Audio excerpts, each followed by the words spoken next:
Hello, I'm Jacqueline LaFlamme. I'm a professional artist with JacquelineLaFlamme.com. In this clip, I'm going to give you a little painting tutorial. You will need a canvas. You will need acrylic paint. You will need paintbrushes. Today we're going to be working with acrylics. So I'm just starting off here doing some brush strokes.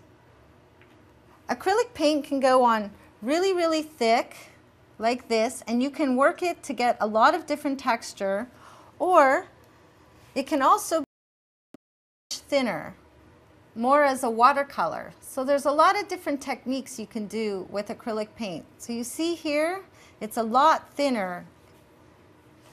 I'm going to take another color here, some blue, and I'm just going to start adding. And you see here again, I'm making the paint a little bit thicker, so it's quite opaque. And I'm just painting in the brush strokes and blending in the colors.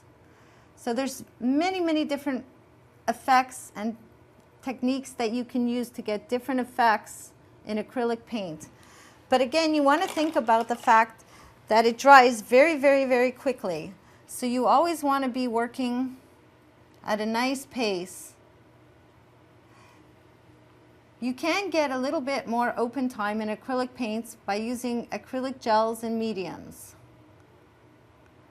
So you see now I'm just taking my brush. I'm just going to go around and create my designs.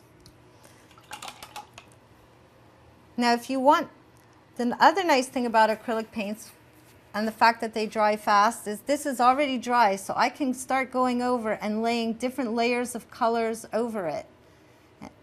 And it can be opaque, or more translucent. When it's more translucent, you can see the other colors coming through the paint. See how you can see the other colors? This is Jacqueline LaFlamme. Thank you for watching.